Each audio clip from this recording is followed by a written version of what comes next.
어머니, 제가 제발 이 쿰쿰한 상자 좀 치우라고 몇 번을 말해요. 집안 꼴이 이게 뭐냐고요. 엄마, 적당히 좀 해. 회사 일로 머리가 터질 것 같은데 집구석까지 일해야겠어. 그냥 조용히 애들이나 봐줘. 이거 봐. 이 지저분한 장부랑 쇠딱지들 다 쓰레기통에 넣을 테니까 다신 꺼내지 마세요. 오후 6시의 거실은 흡사 전쟁터와 같았습니다. 하루 종일 손주들을 등에 업고 쉴 새 없이 걸레질을 하던 박순옥 씨의 귀에 날카로운 고함이 꽂혔습니다. 며느리 지영 씨는 마치 오물을 보듯 순옥 씨가 안방, 장롱 깊숙이 보물처럼 간직해온 작은 오동나무 상자를 발로 툭 차버렸습니다. 상자가 뒤집히며 바닥으로 쏟아진 것은 누렇게 변색된 가계부, 몇 건과 이제는 쓰지도 않는 낡은 자물쇠 열쇠 뭉치들이었습니다. 순옥 씨는 심장이 덜컥 내려앉는 기분이었습니다. 그 상자는 남편이 세상을 떠나고 어린 진수를 키우기 위해 시장통 바닥에서 생선 대가리를 쳐가며 악착같이 버틴 그녀의 눈물과 땀이 고스란히 담긴 40년의 기록이었기 때문입니다. 순옥 씨는 부들부들 떨리는 손으로 바닥에 엎드려 서류들을 모으기 시작했습니다. 무릎 관절은 이미 한계를 넘어 비명을 지르고 있었지만 그녀는 아픔조차 느끼지 못하는 사람처럼 보였습니다. 옆에서 지켜보던 아들 진수는 짜증스럽다는 듯 고개를 돌리며 넥타이를 거칠게 풀었습니다. 이 집에서 순옥 씨의 존재는 보이지 않는 유령과 같았습니다. 돈 한 푼 벌어오지 못하면서 방 한 칸을 차지하고 공짜로 손주를 봐주며 끼니를 때우는 식구 그 이상의 의미가 없었습니다. 며느리는 순옥 씨가 차려준 밥상에서 반찬 투정을 일삼았고 아들은 회사에서 받은 스트레스를 엄마에게 쏟아부었습니다. 하지만 그들은 몰랐습니다.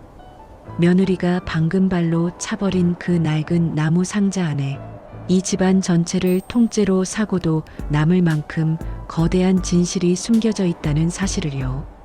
며느리가 쇠딱지라 비웃던 그 열쇠들 중 하나는 강남 한복판 15층 빌딩의 마스터키였고 지저분한 장부라 부르던 것은 지난 30년간 순옥 씨가 일궈낸 부동산 투자 일지였습니다. 순옥 씨는 며느리의 구두 발길질에 찢겨나간 장부 한 귀퉁이를 손에 쥐었습니다.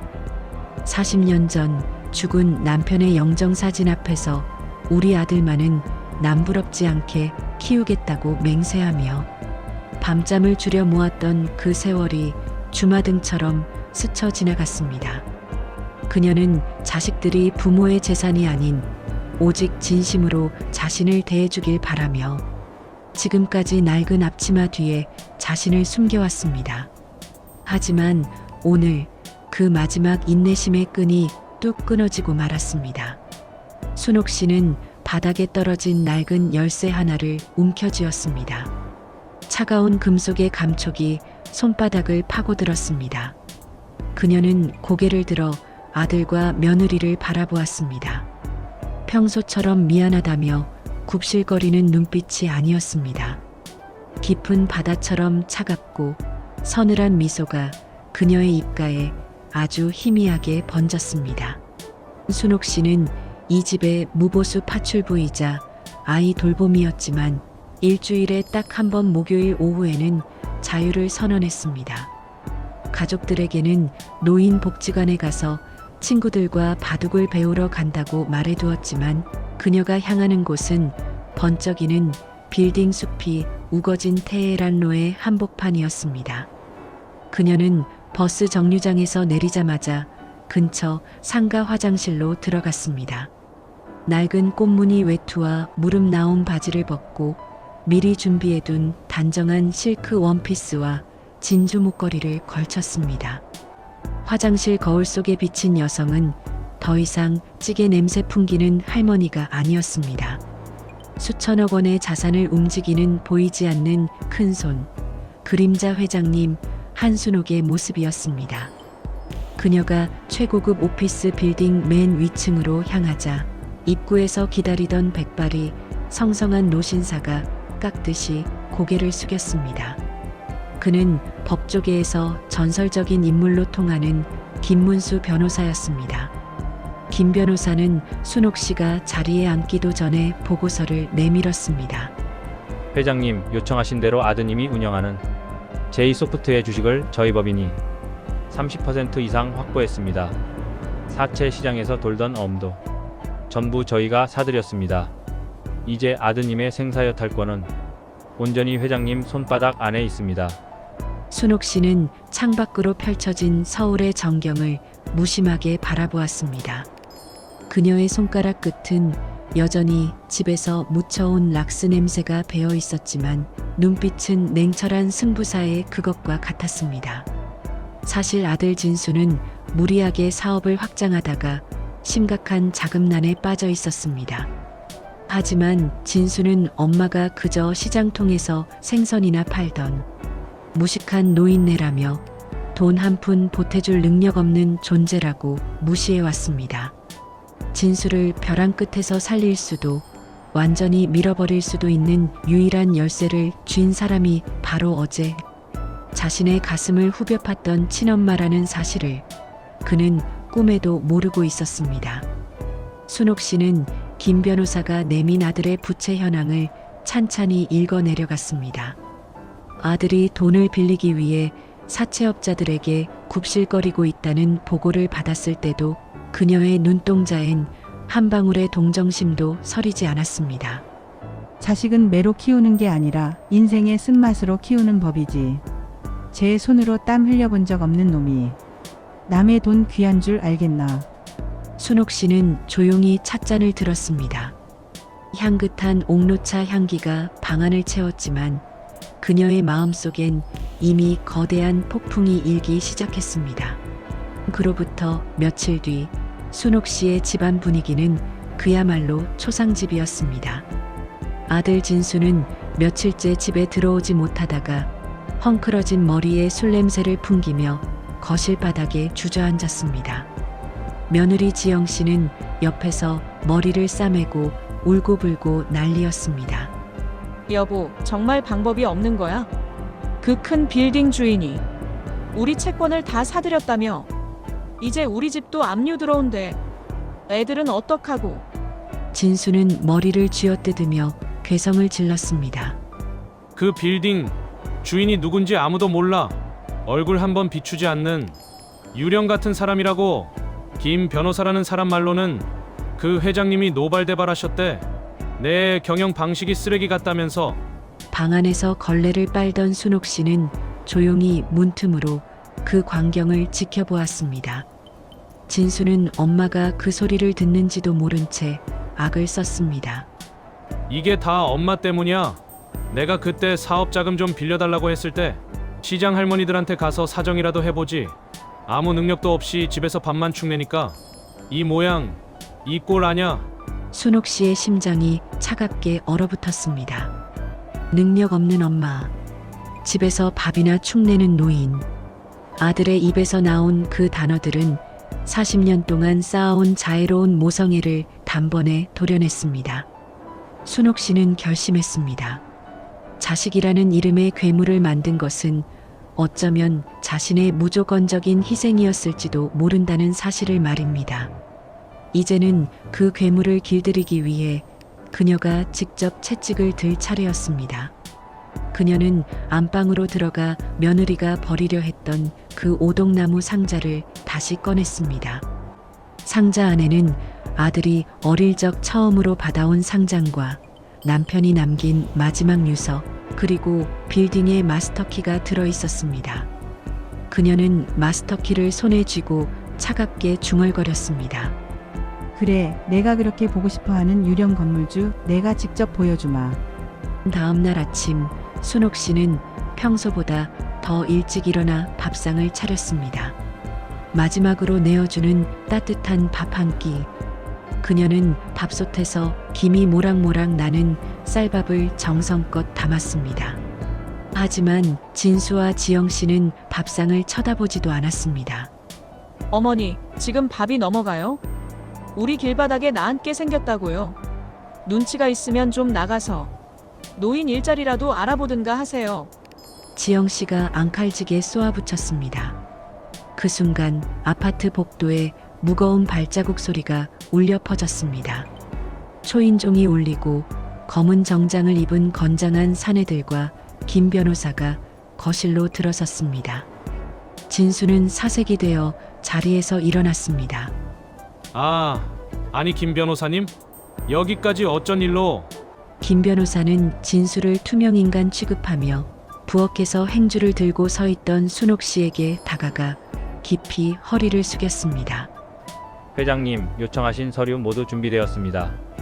이제 집행하시겠습니까? 순간 거실에는 시간이 멈춘 듯한 정적이 흘렀습니다. 진수와 며느리의 눈이 튀어나올 듯 커졌습니다. 회 회장님, 변호사님, 지금 누구한테 그런 소리를 하시는 거예요? 저건 우리 엄마인데요. 순옥 씨는 천천히 앞치마를 벗었습니다. 그리고 늘어난 티셔츠에 단추를 여미며 거실 중앙으로 걸어 나왔습니다. 그녀의 걸음걸이 하나하나에는 40년 시장통에서 다져진 기백과 수천억, 자산가의 위험이 동시에 서려 있었습니다. 진수야, 내가 그렇게 찾아 헤매던 그 유령 건물주가 바로 이 엄마다. 그리고 내가 밤만 축내는 노인네라고 비웃던 그 늙은이가 내 회사의 생명줄을 쥐고 있는 사람이고. 순옥 씨의 목소리는 낮고 차분했지만 거실벽을 울릴 만큼 단단하고 묵직했습니다. 진수는 다리에 힘이 풀려 그 자리에 주저앉았습니다. 며느리 지영 씨는 벌린 입을 다물지 못한 채 정지 화면처럼 굳어버렸습니다. 순옥 씨의 눈동자엔 평소의 인자함 대신 서슬퍼런 추상 같은 위험만이 가득했습니다. 순옥 씨는 소파에 앉아 김 변호사가 건네준 서류 뭉치를 식탁 위에 던졌습니다. 그것은 아들의 회사 파산 신청서와 이 아파트의 압류 통지서였습니다. 내가 평생 시장 바닥에서 생선 비린내 맡으며 돈을 모은 건 내 자식기 안 죽이고 살게 하고 싶어서였다. 그런데 너희는 그 돈으로 얻은 이 안락함을 당연하게 여기더구나. 엄마를 엄마로 본 게 아니라 돈 안 드는 파출부로 봤어. 진수는 눈물을 흘리며 순옥 씨의 발을 붙잡았습니다. 엄마, 잘못했어요. 제가 죽을 죄를 지었습니다. 한 번만 살려주세요. 네. 엄마 건물 많다면서요. 그거 하나만 팔아도 제 회사 살리잖아요. 그 와중에도 돈 이야기를 하는 아들의 모습에 순옥 씨는 씁쓸한 미소를 지었습니다. 아니, 살려주지 않을 거다. 오늘부로 너희가 누리던 모든 권리를 회수한다. 이 집도 내 명의의 차도 회사의 지분도 전부 내 법인으로 귀속될 거야. 며느리가 비명을 지르며 매달렸습니다. 어머니, 그럼 저희는 어디로 가요? 애들은요? 설마 자식들을 길거리로 내쫓으시는 거예요? 순옥 씨는 며느리의 눈을 똑바로 응시했습니다. 그 눈빛에 며느리는 움찔하며 고개를 숙였습니다. 내가 40년 전 너희 아버지를 잃고 너희를 키웠던 그 시장 골목 지하방으로 가거라.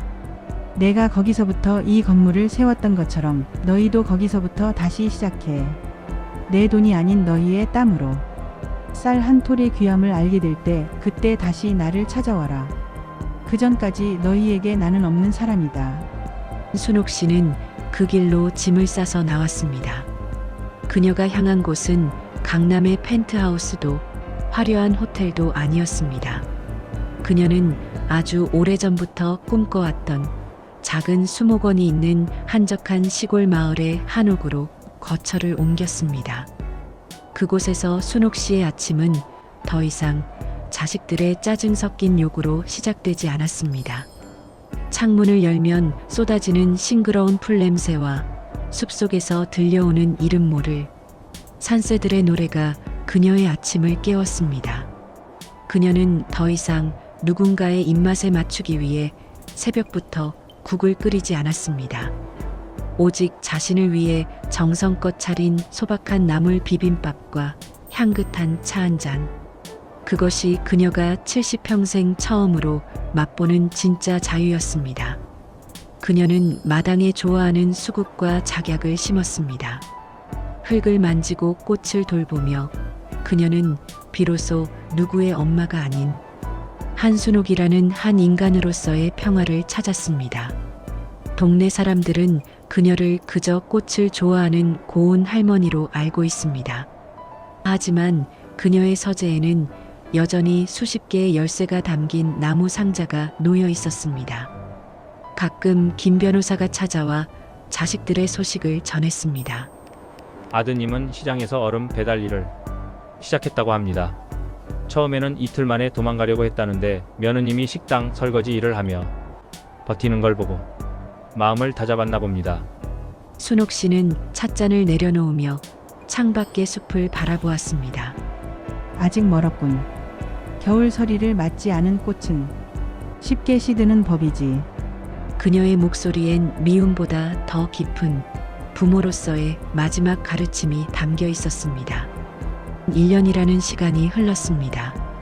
계절이 4번 바뀌고 수목원에는 다시 화사한 봄꽃이 만개했습니다.